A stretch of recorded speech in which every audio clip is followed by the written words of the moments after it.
It's that time again.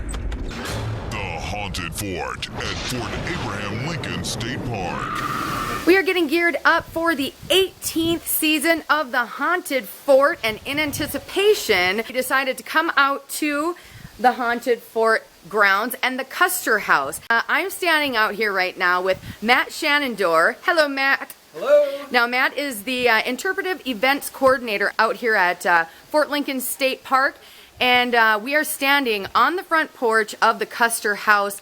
Now, you, a few years back, had the Dakota Paranormal Investigators come out here and do an investigation, do some EVP recordings, because you've had staff, you've had people over the years that have heard things, seen things, and you wanted to find out if it was reality. So first off, give us a rundown of the Custer House and the history behind it. Well, yeah, so the Custer House, this actual Custer House here was rebuilt in 1989. So it's in a replica of the house that General Custer lived in here at Fort Abraham Lincoln State Park. But from the time it was actually rebuilt, we started hearing ghost stories and sightings and hearing things that were happening, things that were unexplainable. Like the wind right now. Like the wind that just came up. We were talking about. Oh my goodness sake. So, you see this? Well, someone doesn't want us talking about it. No. exactly, right? So, yes, staff have heard things.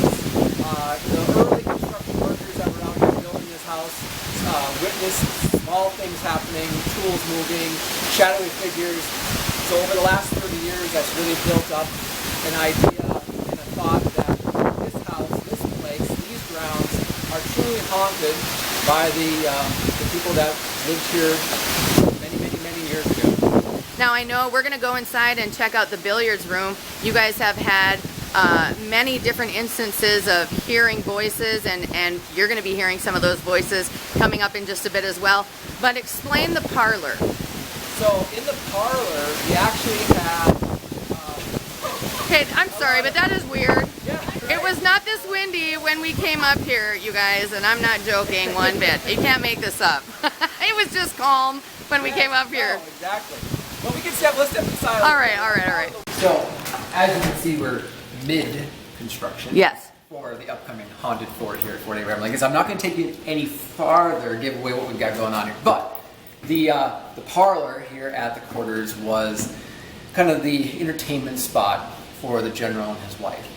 And throughout the years that we've had tours and guests coming through here, guests have talked about hearing small voices. Even staff have talked about hearing whispers in the room while they're cleaning and taking these through, as well as when they're in this part of the house, hearing footsteps upstairs when there's no one else in the house. So all of those things have kind of stemmed from this particular room.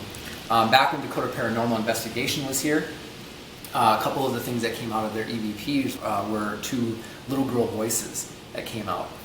One basically saying, "I can see you," the other saying, "I love you."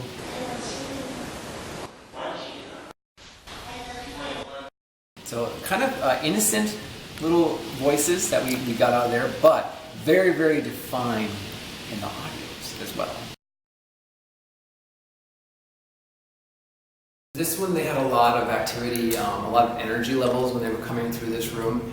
One of the more kind of standout audios that came from this room is the recorder that was left up here when the group was downstairs, and when you listen to the recording, you can hear the voices very faint downstairs having a conversation during that investigation. And there's a very, very audible kind of whoosh sound. It kind of lingers a little bit, and then there's a knock at the end. And so it was a very, very defined sound, something that was very unexplainable.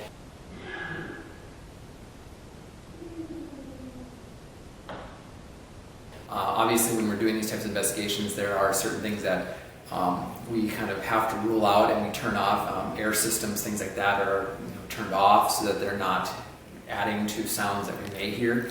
So it was something that was unexplainable, something that could not be debunked in terms of what it could have been. When we hear the stories of some of the interpreters that were out here throughout the years, as well as construction workers, this room has a lot of different activities that come from it. But the one that's most notorious is in the early morning hours when the sun is rising, or kind of that 8 o'clock, 9 o'clock time frame when a lot of our staff are coming in for the day. A shadowy figure, most likely a woman, has been described standing from this window looking out. Guests have indicated and talked about this woman, the shadowy figure standing. Either is a woman of high society, because she is in a black garment, black clothing, which was a very common sign of high society. Mrs. Custer wore all black. Yeah. A lot of her high society friends would have done that. So most likely it's someone of that stature that would have, or status, that would have been looking out that window. But to this day, we still don't know who she is, and she's never made an appearance anywhere else.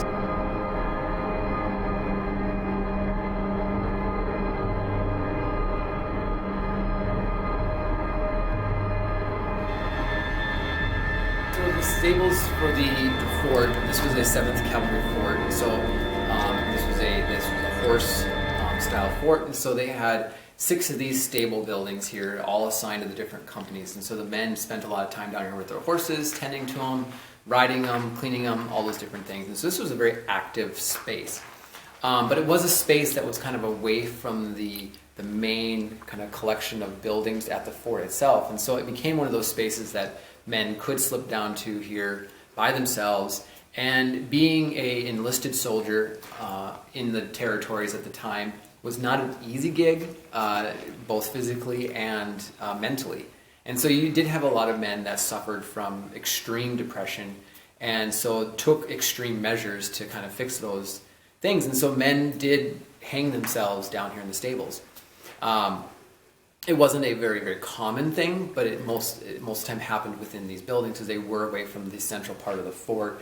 The men were sometimes alone, and so you had that happening here.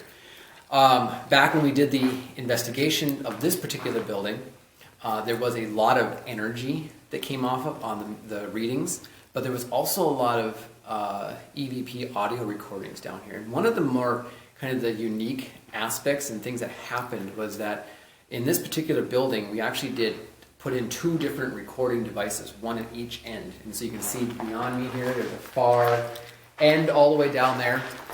One recording was at one end, another recording was right over here, and the team was actually right in this area. And while doing the recording, obviously just having a conversation, and when you hear these recordings, you hear the team talking about the stables and you know, history of it, that kind of stuff. And you'll hear these different voices and sounds that happen. But what is very unique about it is that the sounds are very location specific here. So near one recording device by the team, the voice is very faint. But when you listen to the recording device that's on the other side of the building here, it's very, very defined and very close to that spot. And so obviously the paranormal activity that was happening was very location specific in here on different ends of the building.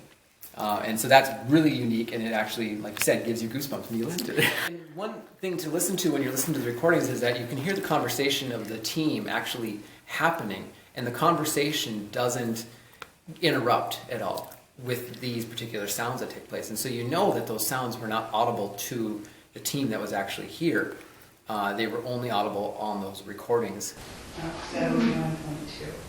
I'll let them get back in there, they didn't talk about that.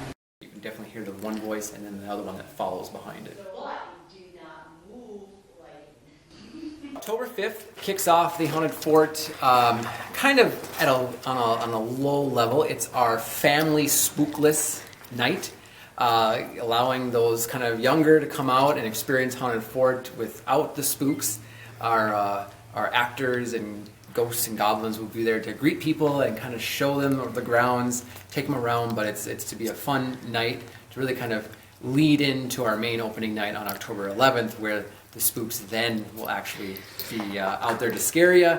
A few of the new features we have the cellar this year, which will be featuring some very, very unique craft beer by our friends at Dialectic Brewing in Mandan. Will be out manning that area right outside our midway.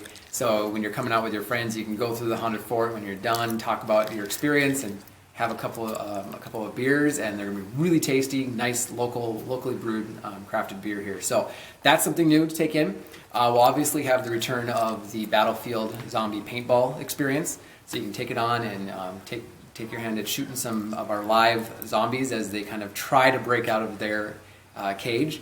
And then our final night of the season is going to be something completely new.